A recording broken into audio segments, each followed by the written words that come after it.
And we are back on this Marymount Saints annual Day of Giving, and we have a very special guest today, Professor Jim Ryerson, actually one of my professors in the MBA program, and the Dean of the Business School for 11 years. Yep. You've also been a member of the Marymount faculty for 42 years, and the first thing I want to talk about, it's something that the people at home just got to look at. Yep. It's being acknowledged and receiving the Distinguished Faculty Award at the Halo Awards. Yep. Can you talk a bit about what that meant to you?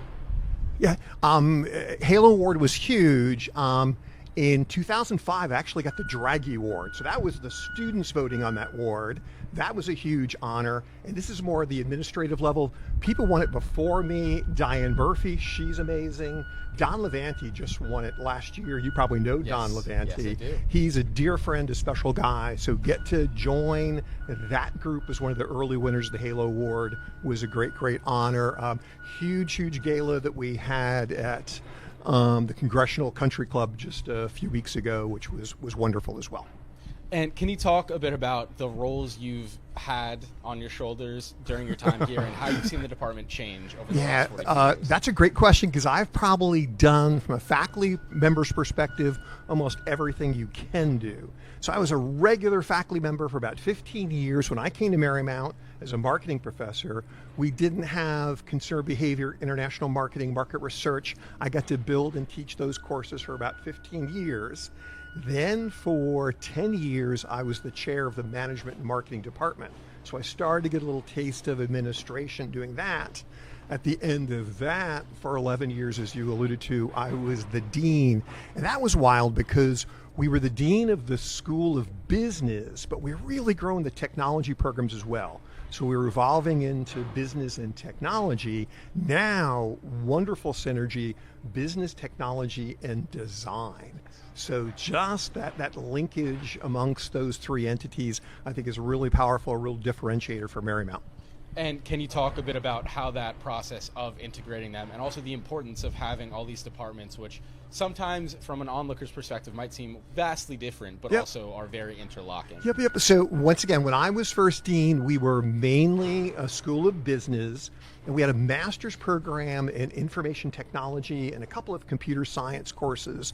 But we really had a sense that this integration, that business people need to know more about technology, technology people need to know more about business, but there was going to be just huge growth in the area of technology for students and jobs, if you will. So we really focused that on as a growth focus for a lot of my tenure as dean. Lately, now this is after my being dean, I tell people all the time, I think of Apple. And Apple is certainly a business, it's certainly a technology company, but also Apple's design. Remember the first time I got an Apple laptop and they're just beautifully designed, beautifully made, just the packaging and everything. So giving students this integration between the business aspect, the technology aspect, and the design aspect, I think is pretty powerful, pretty special. I certainly agree. I had an uncle that worked for Apple for who knows how many years, and I'm sure he'd love to hear that. Very cool. Now, what exactly drew you to Marymount? Was it the location? Was it the potential of where you saw it going? Yep. So before teaching at Marymount, I taught at a school way upstate New York. I have degrees from St. Lawrence University and Clarkson University. I was teaching at Clarkson. Clarkson, the closest cities of size are Ottawa, Canada, and Montreal, Canada. It is a very rural place. Very interestingly, Division III all sports, but both Division I in ice hockey. So I got to be a big ice hockey fan during that time. But it was very, very rural. So the lure of Marymount, of small school, personal attention, business program, but all the resources of Washington area. I grew up about 50 miles north of New York on the Hudson River, and I thought I'd live in Washington for maybe 5 years, move on. This is, as you alluded to, my 43rd year at Marymount. So it is indeed, it's been my career here. And as you've been here for such an impressive amount of time. long, just means I'm old, that's all. Yeah, it means you've put in your shift here, and that's certainly something to be credited for. What have some of the most impressive alumni relations that you've developed been so far?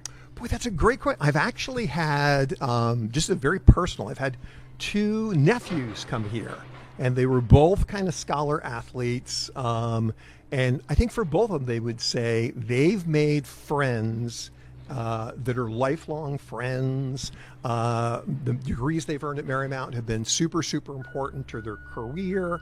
There's actually in the yesterday before the Day of Giving, I sent them both text, and they said, we're going to send out to our Marymount network so we can get people indeed to give. So I think it's kind of building those personal and special relationships with students. And I think because of our, when we were building the new Ballston building, Gensler was the architectural firm. In an early meeting, they said, gosh, how big do you want classrooms to be? I remember saying about 30, because if there's more than 30 students in a class, we want another section, because we wanted small classes, personal attention, if you will. So getting to know and bond with students is just super important.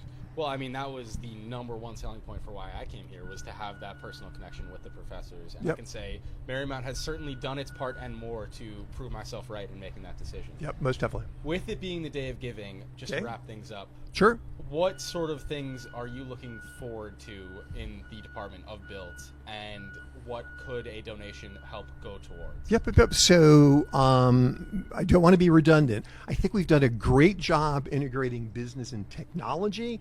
We're beginning integrating business, technology, and design.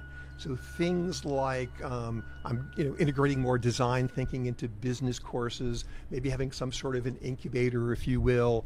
But this Day of Giving, whether it's scholarships for students, pre-COVID, we were very much involved with kind of the global classroom study abroad. There was a pause to that. We're looking forward to getting back to that.